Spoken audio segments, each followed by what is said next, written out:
નમસ્કાર વિદ્યાર્થી મિત્રો, આપણે ધોરણ 7 ગણિતની અંદર પહેલો પાઠ જોઈ ગયા મિત્રો. હવે આપણે બીજા પાઠની શરૂઆત કરીએ કે બીજા પાઠનું નામ છે અપૂર્ણાંક અને દશાંશ સંખ્યાઓ. પહેલા પાઠની અંદર આપણે પૂર્ણ સંખ્યા, પ્રાકૃતિક સંખ્યા વિશે આપણે ભણી ગયા મિત્રો. હવે અપૂર્ણાંક સંખ્યાઓ અને દશાંશ અપૂર્ણાંક સંખ્યાઓ એના વિશે આપણે અહીંયા અભ્યાસ કરવાનો છે. આગળના ધોરણમાં આપણે ભણી ગયા છે કે અપૂર્ણાંક એટલે કેવો હોય મિત્રો? તો જેમાં અંશ અને છેદ હોય એવી સંખ્યા. બધાને યાદ આવ્યું હશે કે અંશ અને છેદ, ધારો કે 2/3 એટલે કે 2/3, 4/5, 3/2, આ બધી જે છે એ અપૂર્ણાંક સંખ્યાઓ છે. અને દશાંશ સંખ્યાઓ એટલે પોઈન્ટ વાળી સંખ્યા હોય કે જે આપણે કહેતા હતા કે 2.5, 0.08, 3.12, તો આ જે છે એ દશાંશ સંખ્યાઓ છે. તો હવે મિત્રો, આ ચેપ્ટરની શરૂઆત કરતા પહેલા આપણે કેટલીક બાબતો યાદ રાખવાની છે. પહેલા હું તમને આજના લેક્ચરમાં ખાસ એ સમજાવીશ. ઓકે, ચલો. પહેલી બાબત શું છે કે અપૂર્ણાંકનો પૂર્ણ સંખ્યા સાથેનો ગુણાકાર કરતા અપૂર્ણાંકના અંશ સાથે પૂર્ણ સંખ્યા ગુણવામાં આવે છે અને છેદ તેનો તે જ રહે છે. હવે જો અપૂર્ણાંક તરીકે અહીંયા ઉદાહરણ તરીકે શું લીધું? 2/3. એનો ગુણાકાર કોની સાથે કરવાનો? પૂર્ણ સંખ્યા સાથે. તો પૂર્ણ સંખ્યા તરીકે શું લીધો? 4. તો હવે 2/3 × 4 કરવું હોય તો ગુણાકાર કેવી રીતે થશે? તો અપૂર્ણાંકનો અંશ અને પૂર્ણ સંખ્યા એ બેનો ગુણાકાર થાય. માટે અહીંયા લખ્યું 2 × 4 ભાગ્યા કેટલા? 3 બરાબર 4 દુ 8/3 જવાબ મળશે. અપૂર્ણાંકનો જ્યારે પૂર્ણ સંખ્યા સાથે અથવા પૂર્ણ સંખ્યાનો અપૂર્ણાંક સાથે ગુણાકાર કરવો હોય ત્યારે અંશનો ગુણાકાર જે તે પૂર્ણ સંખ્યા સાથે આપણે કરીશું. ઓકે, ચલો. ત્યારબાદ બીજી બાબત, બે અપૂર્ણાંકોનો ગુણાકાર કરવા માટે બંને અપૂર્ણાંકોના અંશનો અને બંને અપૂર્ણાંકોના છેદનો ગુણાકાર કરી અંશનો ગુણાકાર અંશમાં અને છેદનો ગુણાકાર છેદમાં મુકાય છે. હવે જો બે અપૂર્ણાંકો આપેલા હોય, ધારો કે અહીંયા એક અપૂર્ણાંક ને એક પૂર્ણ સંખ્યા હતી, અહીંયા બંને અપૂર્ણાંક સંખ્યાઓ છે કે 2/3 × 1/5, આ બંનેનો ગુણાકાર કરવો છે મિત્રો. તો ગુણાકાર કરવા માટે શું કરીશું? તો બંને અપૂર્ણાંકના અંશનો ગુણાકાર કરી દઈશું. એટલે 2 × 1 અને 3 × 5. અંશનો ગુણાકાર અંશમાં લખવાનો, છેદનો ગુણાકાર છેદમાં લખવાનો. તો 2 × 2 અને 3 × 5 = 15, એટલે જવાબ મળે 2/15. ઓકે, ચલો. ત્યારબાદ ત્રીજી બાબત છે શુદ્ધ અપૂર્ણાંક અને અશુદ્ધ અપૂર્ણાંક. મિત્રો, આ ખાસ આપણે યાદ રાખવાનું છે. પરીક્ષાની અંદર આપણને આ પૂછાય છે. શુદ્ધ અપૂર્ણાંક કોને કહેવાય અને અશુદ્ધ અપૂર્ણાંક કોને કહેવાય? તો ધ્યાન રાખવાનું કે જેના છેદ કરતા અંશ નાનો હોય તે શુદ્ધ અપૂર્ણાંક કહેવાય. અંશ કેવો હોય? નાનો, અને છેદ કેવો હોય? મોટો, એને શુદ્ધ અપૂર્ણાંક કહેવાય. જો અહીંયા ઉદાહરણમાં આપેલા છે કે 4/11. તો જો અંશ નાનો છે, છેદ કેવો છે? મોટો છે. અહીંયા પણ જો 2/7, તો અંશ નાનો, છેદ મોટો. 3/5, 4/9. તો જેમાં અંશ નાનો હોય અને છેદ મોટો હોય એને શું કહીશું? શુદ્ધ અપૂર્ણાંક કહેવાય. પરંતુ જેના છેદ કરતા અંશ મોટો હોય તે અશુદ્ધ અપૂર્ણાંક કહેવાય. અશુદ્ધ અપૂર્ણાંક એટલે 11/4, 13/7, 4/3, 9/7. તો આ અશુદ્ધ અપૂર્ણાંક છે. જો એમાં છેદ નાનો છે ને અંશ કેવો છે? મોટો. આમાં અંશ મોટો, છેદ નાનો, અંશ મોટો, છેદ નાનો, અંશ મોટો, છેદ નાનો. તો જેમાં અંશ મોટો હોય અને છેદ નાનો હોય એને અશુદ્ધ અપૂર્ણાંક કહીશું, અને જેમાં અંશ નાનો હોય અને છેદ મોટો હોય એને શું કહીશું? શુદ્ધ અપૂર્ણાંક કહીશું. બીજું કે અશુદ્ધ અપૂર્ણાંક જે છે એને મિશ્ર અપૂર્ણાંકમાં ફેરવી શકાય છે, જ્યારે શુદ્ધ અપૂર્ણાંકને મિશ્ર અપૂર્ણાંકમાં ફેરવી શકાતો નથી, કેમ કે છેદ કેવો છે? અહીંયા મોટો છે. અશુદ્ધ અપૂર્ણાંકમાં છેદ નાનો હોવાથી એને આપણે મિશ્ર અપૂર્ણાંકમાં ફેરવી શકીએ છીએ. જો 11/4 છે તો એને મિશ્ર અપૂર્ણાંકમાં ફેરવું તો 2.3/4. તો અહીંયા ગણતરી કેવી રીતે આપણને ખબર પડે કે 11/4 થાય? તો જો અહીંયા છેદનો ગુણાકાર આની સાથે કરવાનો, એટલે 4 × 2 એટલે 4 દુ 8 જવાબ મળે. હવે એ 8માં આ અંશ ઉમેરી દેવાના, તો 8 + 3 એટલે કેટલા થઈ જાય? 11 ભાગ્યા છેદમાં જે હોય એના એ. જો અહીંયા આપેલું છે કે 4 × 2 એટલે આ બેનો પેલા ગુણાકાર, એમાં વત્તા શું કરવાના? અંશ ઉમેરવાનો, એટલે 3 ઉમેર્યા ભાગ્યા 4, તો 4 દુ 8, 8 ને 3 કેટલા? 11/4.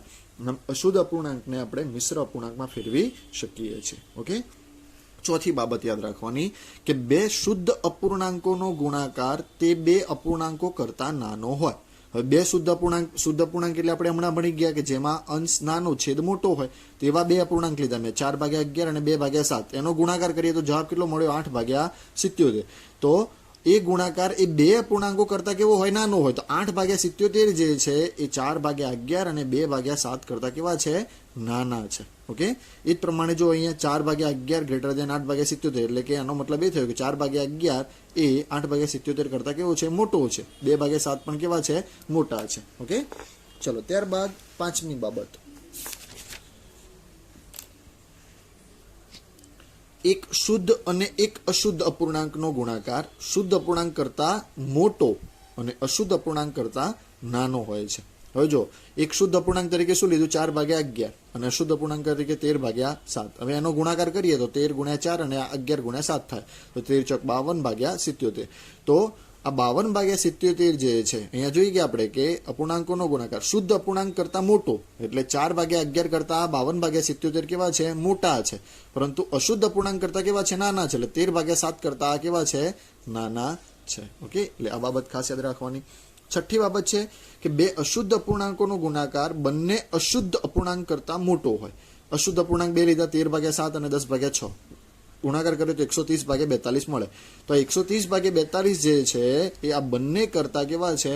મોટા છે. સાતમી બાબત, અપૂર્ણાંકોનો વ્યસ્ત મેળવવા માટે અપૂર્ણાંકના અંશ અને છેદની અદલા બદલી કરવામાં આવે છે. અપૂર્ણાંક તરીકે મેં લીધું 4/11. હવે આનો જો આપણે વ્યસ્ત મેળવવો હોય તો અંશ ક્યાં જાય? છેદમાં. આ અંશ જે છે છેદમાં લખવાનો અને છેદ જે છે ક્યાં લખવાનો? અંશમાં લખવાનો. એટલે અંશ અને છેદની શું થઈ? અદલા બદલી. તો જુઓ વ્યસ્ત શું મળ્યો? 11 ઉપર આવી ગયા, 4 નીચે ગયા, તો 11/4. તો 4/11 નો વ્યસ્ત શું થાય? 11/4. હવે પાછું 11/4 નો વ્યસ્ત કેવો હોય? તો પાછું એનું એ જ કે 4/11 મળે. ચલો આઠમી બાબત, અપૂર્ણાંકનો પૂર્ણ સંખ્યા વડે ભાગાકાર કરવા માટે અપૂર્ણાંકને પૂર્ણ સંખ્યાના વ્યસ્ત વડે ગુણવામાં આવે છે. હવે અપૂર્ણાંક તરીકે 4/3 લીધું, પૂર્ણ સંખ્યા તરીકે 2 લીધું. હવે બંનેનો ભાગાકાર કરવો હોય તો પૂર્ણ સંખ્યા જે છે એનો વ્યસ્ત લેવાનો. તો 4/3 તો એમના એમ, તો 4/3 એમના એમ, અને ભાગ્યાની જગ્યાએ ગુણ્યા કરીએ તો 2 નો વ્યસ્ત લખવાનો. એટલે 2 નો વ્યસ્ત એટલે 2 ના છેદમાં 1 છે, તો 1 ઉપર આવે, 2 ક્યાં જાય? નીચે. તો 1/2 થશે. હવે ગુણાકાર કરી કાઢો. 4 × 1 છેદમાં 3 × 2, એટલે 4 × 4 અને 3 × 2 6 થશે. એ જ પ્રમાણે નવમી બાબત કે એક અપૂર્ણાંકનો બીજા અપૂર્ણાંક વડે ભાગાકાર કરવા માટે અપૂર્ણાંકને બીજા અપૂર્ણાંકના વ્યસ્ત વડે ગુણવામાં આવે છે. એટલે કે 3/4 અને 2/7 નો ભાગાકાર કરવો છે આપણે, તો 3/4 એમના એમ, ભાગ્યાની જગ્યાએ ગુણ્યા મૂકીએ તો 2/7 નો શું લખવાનો? વ્યસ્ત લખવાનો. તો 2/7 નો વ્યસ્ત શું થાય? 7/2 થાય. અંશ છેદમાં જાય, છેદ ક્યાં આવે? અંશમાં આવે. હવે ગુણાકાર કરી દો જેમ કરીએ છીએ પ્રમાણે કે 3 × 7 અને 4 × 2, તો 3 × 7 21 ભાગ્યા 4 × 2 8 થશે. ચલો એ જ પ્રમાણે 10મી બાબત કે પૂર્ણ સંખ્યાનો અપૂર્ણાંક વડે ભાગાકાર કરવા માટે પૂર્ણ સંખ્યાને અપૂર્ણાંકના વ્યસ્ત વડે ગુણવામાં આવે છે. હવે પૂર્ણ સંખ્યાનો અપૂર્ણાંક વડે ભાગાકાર, ત્યાં આપણે ભણી ગયા અપૂર્ણાંકનો પૂર્ણ સંખ્યા વડે ભાગાકાર. અહીંયા ઊંધું છે. પૂર્ણ સંખ્યા તરીકે 8 લીધા, અપૂર્ણાંક તરીકે શું લીધું? 4/5. બંનેનો ભાગાકાર કરીએ તો 8 ભાગ્યાની જગ્યાએ ગુણ્યા લખીએ તો 4/5 ની કેવી સંખ્યા લખવાની? હા, વ્યસ્ત સંખ્યા લખવાની. તો શું મળે? 5/4 મળે.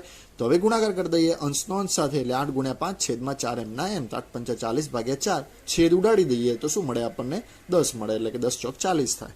ઓકે, 11મી બાબત કે દશાંશ સંખ્યાને, હવે અપૂર્ણાંક વિશે આપણે સમજી ગયા મિત્રો, યાદ રાખવાની બાબતોમાં અપૂર્ણાંકો ભણી ગયા. આ બધું જ આખા પાઠની અંદર આવું જ કરવાનું છે આપણે. એટલે પહેલા હું તમને આખો સારાંશ કહી દઉં છું કે આ પાઠની અંદર આવી રીતે આપણે બધી ગણતરી કરવાની છે. 11મી બાબત એવી છે કે દશાંશ સંખ્યાને 10 વડે ગુણતા દશાંશ ચિહ્ન એક દશાંશ સ્થળ જમણી બાજુ ખસે છે. હવે દશાંશ સંખ્યા તરીકે મેં શું લીધું? 0.52. એનો 10 વડે ગુણાકાર કરીએ તો અહીંયા કહ્યું એમ એક દશાંશ સ્થળ જમણી બાજુ ખસે. તો જુઓ આ દશાંશ ચિહ્ન અહીંયા છે, ત્યાંથી જમણી બાજુ એટલે અહીંયા આવે એક દશાંશ સ્થળ. તો જવાબ શું મળી ગયો? 5.2.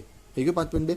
એ જ પ્રમાણે દશાંશ સંખ્યાને 100 વડે ગુણતા દશાંશ ચિહ્ન 2 દશાંશ સ્થળ જમણી બાજુ ખસે છે. તો અહીંયા 0.52 × 100 કર્યા તો 2 દશાંશ સ્થળ ખસેડવાના. તો અહીંયા જો આ દશાંશ સ્થળ અહીંયા છે ને, તો જમણી બાજુ 2 સ્થાન ખસેડીએ, 1 અને 2 આટલે મૂકીએ તો 52 રે આગળ, પોઈન્ટની આગળ 52 રે, તો 52.0 ન લખવું તો પણ ચાલે. એ જ પ્રમાણે 1000 વડે ગુણાકાર કે દશાંશ સંખ્યાને જો 1000 વડે ગુણતા દશાંશ ચિહ્ન 3 દશાંશ સ્થળ જમણી બાજુ ખસે છે. તો 1000 વડે ગુણીએ તો અહીંયા જો 1, 2 અને 3 દશાંશ સ્થળ. તો જો અહીંયા 5 ની પહેલા હતું ને, તો 1, 2 અને 3.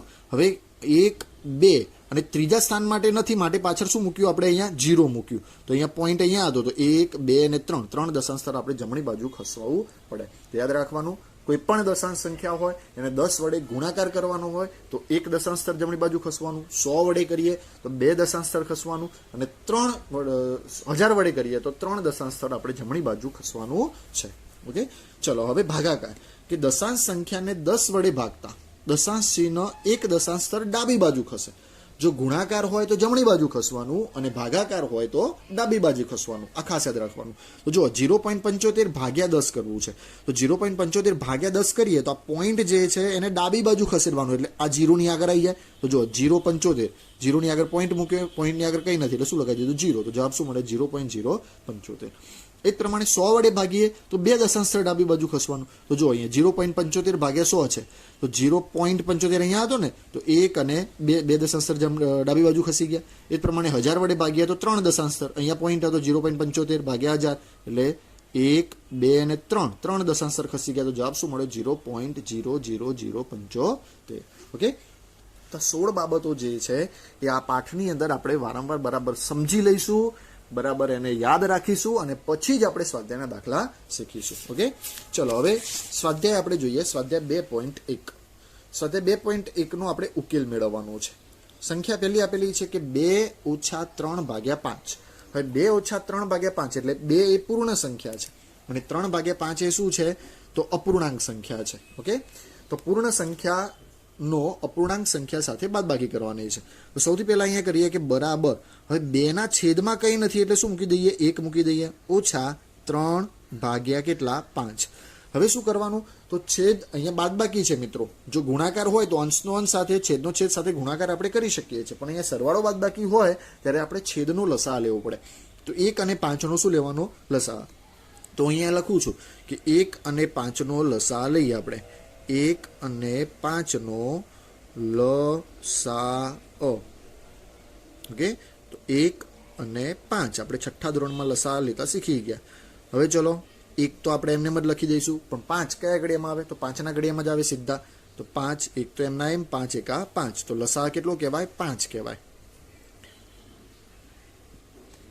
લસા કેટલો મળ્યો કહેવાય? 5 મળ્યો એમ કહેવાય. તો અહીંયા જો હવે લસા 5 આવ્યો એટલે છેદ આપણે 5 કરવાનો. તો છેદ 5 કરવા માટે પહેલું જો 2/1 છે. તો હવે છેદ 5 કરવો છે, કેમ કે લસા 5 છે, તો 1 નો ગુણાકાર 5 સાથે કરવાનો. તો 5 મળી જાય. તો અંશ છેદમાં આપણે 5 વડે ગુણ્યા, તો અંશમાં પણ કેટલા વડે ગુણી કાઢવાના? 5 વડે ગુણી કાઢવાના. -3/5. હવે છેદમાં અહીંયા 5 છે, લસા 5 જ લાવવાનો છે, તો 1 વડે ગુણવા પડશે. 5 એકા 5. ઉપર પણ કેટલા વડે? 1 વડે. મિત્રો જેટલા વડે આપણે છેદને ગુણીએ એટલા જ વડે આપણે અંશને પણ ગુણવાનો છે. ચલો ગુણાકાર કરી દઈશું. તો 5 દુ કેટલા થશે? 10 ભાગ્યા કેટલા? 5. -3 એકા 3 ભાગ્યા કેટલા? 5. હવે સમછેદી બની ગયા, છેદ સરખા બની ગયા એટલે છેદ ઇક્વલ લખવાનો. ઉપર જે હોય એની બાદબાકી કરી દેવાની, કે 10 - 3 બરાબર કેટલા થશે? તો 10 માંથી 3 જાય તો 7 ભાગ્યા કેટલા? 5. તો આ આપણો શું થઈ ગયો? જવાબ થઈ ગયો. ચલો, એ જ પ્રમાણે સરવાળાનો દાખલો એક આપેલો છે કે 3/5 વત્તા 2/7. તો 5 અને 7 બંને અપૂર્ણાંકોનો સરવાળો છે. તો 5 અને 7 નો પહેલા શું લેવું પડે? લસા લેવું પડે. તો આપણે અહીંયા લખીએ કે 5 અને 7 નો લસા, લઘુત્તમ સામાન્ય અવયવ. તો 5 અને અહીંયા લખીએ 7. ચલો, 5 અને 7 બેના ઘડિયામાં આવે? તો ના આવે. 3 ના આવે? ના આવે. 4 માં ન આવે. 5 માં તો હા, 5 ના ઘડિયામાં 5 આવે, 5 એકા 5, પણ 7 ના આવે એટલે 7 એમના એમ. હવે સીધા 7 કયા ઘડિયામાં આવશે? તો 1 ના ઘડિયામાં 7 એકા 7, આ 1 એમના એમ. તો લસા બરાબર શું આવ્યું? તો આ 5 અને 7 નો શું કરી દેવાનો? ગુણાકાર. તો 5 સત્તા કેટલા થાય? 35 થાય. તો લસા કેટલો મળ્યો? 35 મળ્યો. હવે આપણે લસા 35 મળ્યો, હવે છેદમાં આપણે 35 લાવવાના. તો 3/5 એમના એમ લખી દઉં. હવે 5 ને કેટલા વડે ગુણું તો 35 મળે? તો 7 વડે. તો ઉપર પણ કેટલા વડે? 7 વડે ગુણવાના. વત્તા 2/7. 7 ને કેટલા વડે ગુણવા પડે? તો 5 વડે, 35 લાવવા માટે. તો ઉપર પણ કેટલા વડે ગુણવાના? 5 વડે. હવે ગુણાકાર કરી દો. 3 સત્તા 21 ભાગ્યા 35 વત્તા 2 પંચા 10 ભાગ્યા 7 પંચા 35. હવે 35 સમછેદી બની ગયા. તો છેદ એક વાર લખવાનો 35.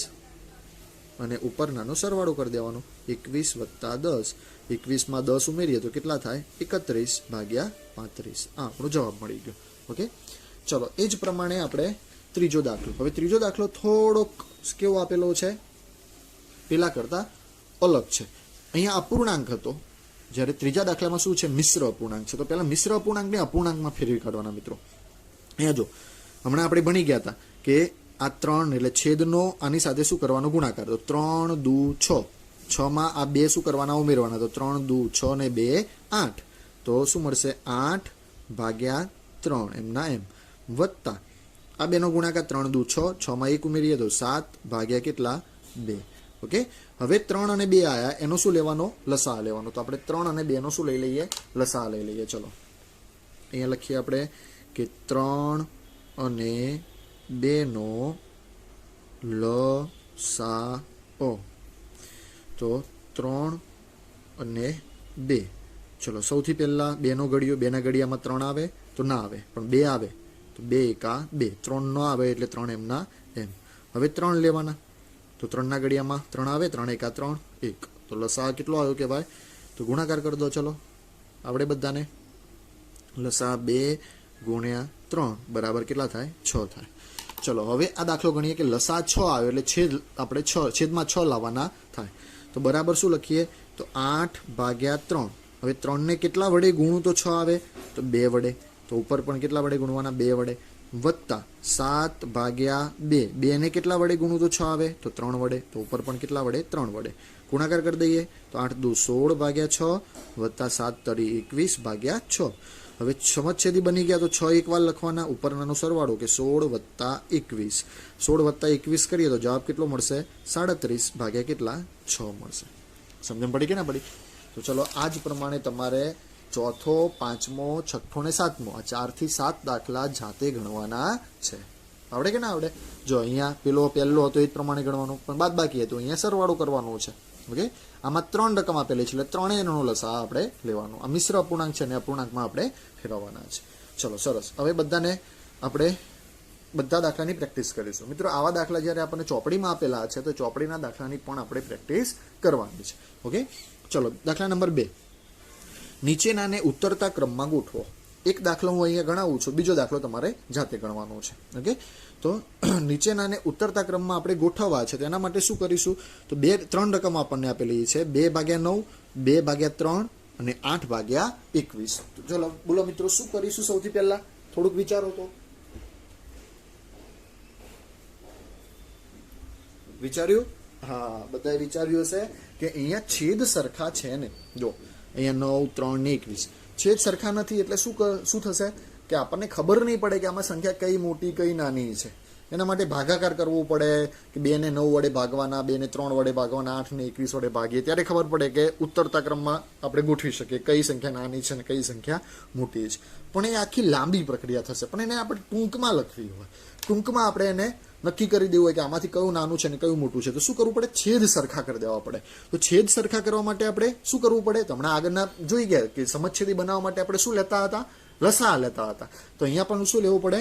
લસા. કોનો લસા લઈ લઈશું આપણે? તો 9, 3 અને 21 નો. તો અહીંયા લખીએ આપણે કે 9, 3 અને 21 નો લસા. ચલો 9, 3 અને 21. ચલો હવે 2 નો ઘડિયો પકડો. 2 ના ઘડિયામાં 9 આવે તો ના આવે, સોરી અહીંયા 2 નથી લખવાના, પણ 2 ના ઘડિયામાં 9 ના આવે, 3 પણ ના આવે કે 21 પણ ના આવે તો 3 નો ઘડિયો લઈએ આપણે. તો 3 ના ઘડિયામાં 9 આવે તો હા 3 તરી 9, બીજા 3 આવે તો 3 એકા 3 આવે 21, તો હા 3 સત્તા 21. હજી આપણે 3 નો ઘડિયો જોઈએ તો 3 ના ઘડિયામાં 3 આવે છે ને, તો 3 એકા 3, 1 ના 1, 7 આવે તો ના આવે તો 7 ના 7. હવે સીધું આપણે 7 નો ઘડિયો લઈ લઈશું. 7 એકા 7, આ 1 એમના એમ. તો લસા કેટલો આવ્યો? તો લસા માટે આપણે આ ગુણાકાર કરી દઈએ. તો લસા બરાબર 3 ગુણ્યા 3 ગુણ્યા 7. તો 3 તરી 9 ગુણ્યા 7, 9 સત્તા કેટલા થાય? તો 9 સત્તા 63 થાય. તો લસા કેટલો આવ્યો? 63. તો બધામાં આપણે છેદ સરખું કરી દઈએ. 63 આપણે છેદમાં લાવવાના છે. તો પહેલી સંખ્યા કઈ છે? તો પહેલી સંખ્યા છે 2/9. જુઓ અહીંયા 2/9. હવે છેદમાં આપણે 63 લાવવા હોય તો 9 ને કેટલા વડે ગુણવાના? તો 63 આવે તો 9 સત્તા 63 એટલે 7 વડે ગુણવાના. તો ઉપર પણ કેટલા વડે? 7 વડે. તો ગુણાકાર કરી દઈએ, 2 સત્તા 14 અને 9 સત્તા 63 થાય. ઓકે, ચલો બીજી સંખ્યા લઈએ કે 2/3 બરાબર 2/3. 3 ને કેટલા વડે ગુણીએ તો 63 આવે? તો ગણતરી કરવી પડે આપણે કે 21 વડે ગુણવા પડશે. 21 તરી 63 થશે. તો 3 ને 21 વડે ગુણીએ તો 63 થશે. તો ઉપર પણ 21 વડે ગુણી કાઢવાના. તો 21 ગુણ્યા 2 એટલે 42 અને 21 તરી 63. જો છે સરખાયા. એ જ પ્રમાણે ત્રીજો દાખલો, ત્રીજી રકમ કે 8/21. તો 8/21, 21 ને કેટલા વડે ગુણીએ તો 63 આવે? તો 3 વડે. તો ઉપર પણ કેટલા વડે? 3 વડે. તો 8 તરી 24 અને 21 તરી કેટલા? 63 થાય.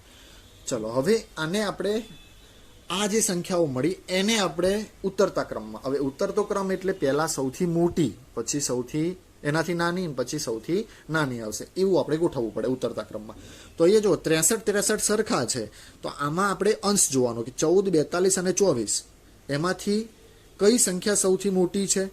તો આપણે પહેલા અહીંયા લખીએ કે ઉતરતો ક્રમમાં ખાલી અંશને ગોઠવીએ છીએ, તો સરખા જ છે ને.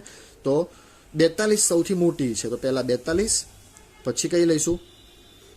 તો 24, પછી કઈ લઈશું? તો 14 લઈશું. તો આ પ્રમાણે થશે 42/63, 24/63 અને 14/63. આ ઉતરતો ક્રમ. હવે આ તો આપણે આ જવાબનું 63 સમજછેદી બનાવ્યા પછી આપણે એને ઉતરતા ક્રમમાં ગોઠવ્યા. પણ એ પહેલાની આ જે સંખ્યા છે એને ઉતરતા ક્રમમાં ગોઠવવી હોય તો કેવી રીતે ગોઠવવાની? તો એ નક્કી કરી લઈએ કે ઉતરતો ક્રમ બરાબર 42/63. તો 42/63 એ કઈ સંખ્યાનો જવાબ મળ્યો આપણને? 2/3 નો. તો સૌથી મોટી સંખ્યા કઈ થશે? 2/3 થશે. 24/63, તો 24/63 એટલે કઈ? 8/21 નો જવાબ મળ્યો. તો 8/21 અને 14/63, તો 14/63 કોની છે? તો 2/9 ની છે. તો આ ઉતરતો ક્રમ થઈ ગયો. અને આપણે બીજી રીતે દર્શાવવું હોય તો સૌથી મોટી 2/3 ને સૌથી નાની કઈ થાય? 2/9 થાય. બીજી રીતે દર્શાવવું હોય તો આ પ્રમાણે પણ લખી શકાય કે 2/3 is greater than 8/21 is greater than 2/9. આવડે કે ના આવડે? આ પ્રમાણે નક્કી થાય. બાકી જોઈએ એટલે એવું નક્કી ના થાય કે 8 વાળું મોટું હશે, એવું નક્કી થાય નહીં. ઓકે, તો આ જ પ્રમાણે તમારે આ બીજો દાખલો તમારે જાતે ગણવાનો છે. હવે જો અહીંયા મેં સૂચના લખી છે કે દાખલા નંબર 3 થી 8 એટલે 2 સુધીના દાખલા જોઈ ગયા ને. અહીંયા દાખલા નંબર આ 2 હતો. એ પ્રમાણે દાખલા નંબર 3 થી 8 સુધીના દાખલા ચોપડીમાંથી રકમ જોઈને જાતે ગણો. ન આવડે તો ફોન કરવાનો છે. ચોપડીની અંદર તમને બતાવી દઉં કે દાખલા આપણને કેવા આપેલા છે. બરાબર, થોડુંક સમજાવી દઉં એની અંદર તમને, એટલે વધારે ખ્યાલ આવે. જો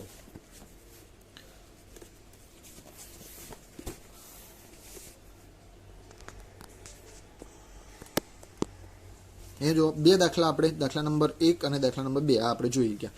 હવે ત્રીજા દાખલામાં શું છે? તો જાદુઈ ચોરસમાં આડી હરોળ, ઊભી હરોળ અને ત્રાસી હરોળની સંખ્યાઓનો સરવાળો સમાન આવે છે. શું આ એક જાદુઈ ચોરસ છે?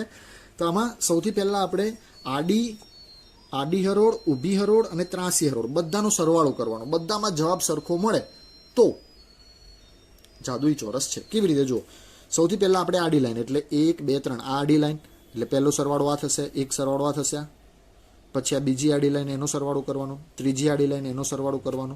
ઓકે, પછી ઊભી લાઈન લેવાની એટલે આ ઊભી લાઈન ચોથો સરવાળો, આ ઊભી લાઈન પાંચમો સરવાળો, આ ઊભી લાઈન છઠ્ઠો સરવાળો. બરાબર, 6 સરવાળા થયા. હવે ત્રાસી લાઈન, ત્રાસી એટલે કઈ થશે? તો આ થશે. આમ ત્રાસું 4/11, 5/11 અને 6/11 નો સરવાળો. બીજી ત્રાસી લાઈન કઈ થાય? તો આ થાય. ચોકડી જેવું, ગુણાકાર જેવું થશે. 7/11, 5/11 અને 8/11. તો ટોટલ અહીંયા જો કે 6, આ 7મો અને આ 8મો સરવાળો, એટલે ટોટલ 8 સરવાળા થશે. તો 8 સરવાળાના જવાબ જો સરખા આવે તો જાદુઈ ચોરસ છે, અને ન આવે તો જાદુઈ ચોરસ નથી. ખબર પડી ગઈ? અહીંયા જો કે 11 બધામાં છેદ 11 છે, એટલે તમારે ક્યાંય લસા લેવાનું જરૂર પડશે નહીં. બરાબર, આવડશે ને બધાને? ઓકે, ચલો એના પછી ચોથો દાખલો જો. એક લંબચોરસ કાગળની લંબાઈ 12.1/2 સેન્ટીમીટર અને પહોળાઈ 10.2/3 સેન્ટીમીટર છે. તો તેની પરિમિતિ શોધો. હવે જો લંબાઈ કેટલી છે? તો 12.1/2 અને પહોળાઈ કેટલી છે? તો 10.2/3. તો આપણે એક લંબચોરસ કાગળ દોરીએ મિત્રો. આ લંબચોરસ કાગળ દોર્યો, આ લંબાઈ છે. હવે 12.1/2 એને આપણે અપૂર્ણાંકમાં ફેરવી કાઢવાના. 12 દુ 24, 24 ને 25, 25/2 થાય. અને આને ફેરવીએ પહોળાઈને તો 10 ગુણ્યા 3 એટલે 10 તરી 30, 30 માં 2 ઉમેરીએ તો 32/3 થાય. 32/3. તો લંબાઈ 25/2 અને પહોળાઈ કેટલી તો 32/3. તો સામસામેની બાજુઓ સરખી 32/3, આ 25/2. હવે પરિમિતિ શોધવાની છે એટલે ચારે બાજુનો શું કરી દેવાનો સરવાળો કરી દેવાનો. તો ચારે બાજુનો સરવાળો કરીએ એટલે આપણને શું મળી જાય પરિમિતિ મળી જાય. ચલો ત્યારબાદ આપેલ આકૃતિમાં એક ત્રિકોણ ABE અને લંબચોરસ BCDE ની પરિમિતિ શોધો. ત્રિકોણ એટલે આ બને જો ત્રિકોણ ABE બરાબર, એની પરિમિતિ એટલે ત્રણેય બાજુનો સરવાળો. 3 બાજુ એટલે 1 આ 2 અને આ 3 બાજુનો સરવાળો કરી દેવાનો. અહીંયા જો 5/2 આ મિશ્ર અપૂર્ણાંક અને અપૂર્ણાંકમાં ફેરવવાના, આને પણ અપૂર્ણાંકમાં ફેરવી અને ત્રણેયનો શું કરી દેવાનો સરવાળો. ત્યારબાદ BCDE ની પરિમિતિ, તો BCDE આની પરિમિતિ શોધવાની. તો અહીંયા જો આનું જેટલું માપ હોય એટલું જ માપ આનું હોય. આ 7/6 છે તો આ પણ કેટલું હોય 7/6. તો ચારે બાજુનો સરવાળો કરી અને એની પરિમિતિ શોધવાની. પછી બંનેની ગણતરી કર્યા બાદ ત્રિકોણની અને લંબચોરસની પરિમિતિની ગણતરી કર્યા બાદ કોની વધારે છે આપણે કહેવાનું છે. ઓકે, એ પ્રમાણે દાખલા નંબર 6 અને દાખલા નંબર 7 અને 8 એ પણ તમારે ગણવાના છે. તમને જે ન ખબર પડે ત્યાં તમારે મને ફોન કરીને પૂછવાનું છે. Okay, thank you.